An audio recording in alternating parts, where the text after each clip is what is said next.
For our next update, Oh, GeForce Now Thursday, GFN Thursday, though this one is different than the ones we've done in the past where we just announce games and say you can play these now in the cloud.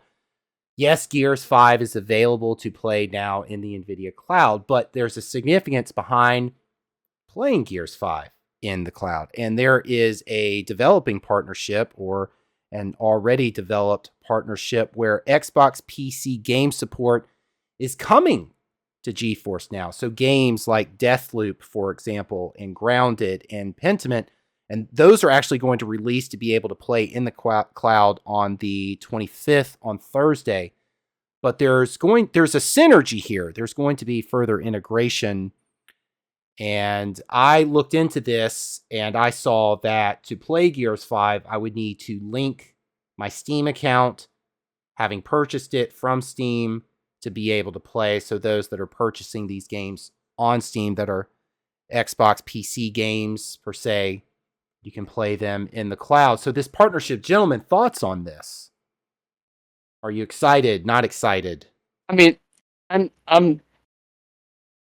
Microsoft, Xbox, whatever. Link my account. Steam, link my account.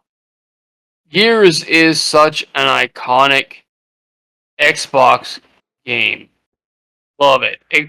Gears 5 is probably actually my least favorite of them all. But I mean, still, Gears in general, that's a daggone good Marcus game. Phoenix and his father, Adam Phoenix, they really defined that genre. Though I will say, don't forget about Coltrane. Don't forget, Oh, God. yeah, don't forget Coltrane. He was that action comic blockbuster hero. Yeah. Yeah, the only downside between Gears 5 and any other Gears is they turn the daggone, your regular weapon into a daggone machine gun. And it would wreck anybody from any distance possible. I'm hoping that, since I've played it, they've changed that and they've kind of dumbed it down. But your NAR shotgun back in the day was just amazing around a corner. I actually haven't played this in a while, and I really, really miss it. So I wouldn't have any issue at all, putting my Steam profile into my Xbox profile. Not a problem. Brian, Nick, Kumar, feel free to jump in here. Thoughts on this? Still need to play this one. What did you say, Kumar? Still need to play this one. You've never played Gears? No. Gears 5. Oh, okay. Yeah. Gears 4 and below was the best. Gears 5 is okay. Gears 5 is Gears 4 Part 2. That's yeah, but they revamped the weapons the way they like Destiny. Destiny always is constantly tuning their weapons, tuning this, tuning that. Every once in a while they mess up. And they make like one weapon like unbelievably powerful compared to the rest of them. Let me ask Brian. Gears did that.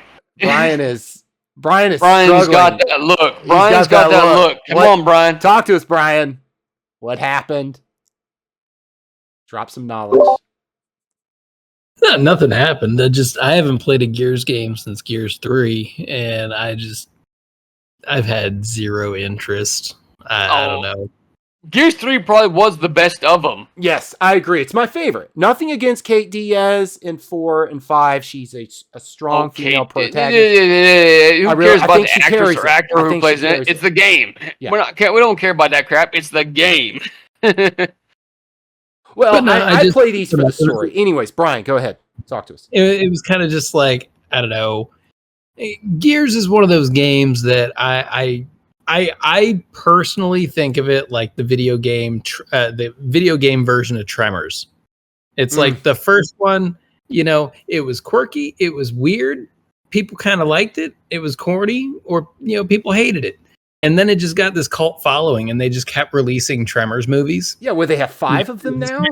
Hey, Brian, wait. Are you talking about Destiny, or are you talking about Gears? I'm talking about Gears. Well, he was talking about Tremors, relating Gears. I know. I'm just messing with him because Destiny's the same damn way. But I don't know. I think Gears is it was a solid franchise. It still is a solid franchise with a solid following. I think it's a little weird that you kind of have to go through this weird process to be able to authenticate the fact that you own it if you purchased it through Microsoft as opposed to through Steam. But that's the whole reason why Steam's getting sued, right? So we'll see what happens with all that. Agreed. We will see what happens. Nick, Kumar, Nick. Sure. I think the real value of the discussion is the cloud, right? Yes. So I will share the experience we had with a friend who was in the hospital who wanted to play. No, not that kind. No, it doesn't work like that. But who exactly the movie you sent the link to enable him to play Battlefield from the hospital on his phone. That's right, yeah, because he didn't have his console with him. And here's the interesting part. He had a lightweight client.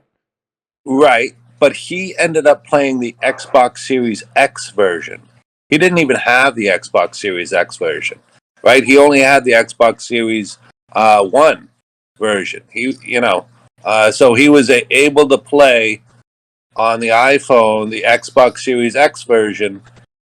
Obviously it was Battle Pass, or if it was a free version from Xbox Pass. So it sounds like he was streaming, not necessarily leveraging a cloud platform like NVIDIA Cloud or the Xbox Cloud to play it. Correct me if I'm no, he's using the Xbox Cloud. You sent the link. Okay. To Xbox, but he's playing the Xbox X Series game, which is the larger game, which he couldn't normally play from his console because he only had the Xbox One. So it enabled him, to easily, the key value here is that you can play any game now from anywhere. Accessibility. Cloud makes it accessibility through lightweight clients. But if you pay attention to that, the games don't stream at the maximum resolution that your connection supports. It's only 1080p. I think it's 1080p 60 frames. All your streaming stuff, all your cloud stuff is like that. Depending on the software too. Some platforms allow you to change those settings, like on the NVIDIA Shield. I can change the setting within it's like I appreciate the fact that we're in a virtual environment, and I'll shoot you, and I'll see you as being shot, but you'll have made it around the corner, or vice versa. And other people go like, "Oh, I can't believe it! I was around the corner when you got shot because somebody else's view was better than your view." And me, I'm like, it's technology. It's a virtual world. We're playing around the world. Appreciate the tech. And some of us go, yeah, it's only. That's the stuff that ticks me off the most. Come on, Nick. That drives me absolutely batshit. That just I've got a monster machine that will show me anybody before they hit that corner, and then I'll blast them in the head, and nothing. And then 2 seconds later, they snipe me in the head, and I don't see him because of the lag. Yeah, that drives me nuts. Just a lonely man there on the corner saying anything I don't know. Notice the hardware didn't matter. The connection did. That's it. It's connecting people together. That's what gaming does. It's the connection. No, you're absolutely right. The connection means a lot. Like Nick is saying, the connection means a lot. But when you pay for, a 1 gig service, and you have a machine like this, and you do all that, when you play against other people that have that, it's obvious. Whenever you play against somebody who's working off of their 3G at, the car shop while they're waiting for the truck to come out of the shop, it drives you absolutely crazy because they're bouncing all over the field and everything else. You're shooting them, they ain't taking damage, and all of a sudden you die from them. You're like, wait, what? Yep. So keep that in mind, folks. Everything. Mm-hmm. All right. I think that is our update for GFN Thursday. What a show. It was quite a collection.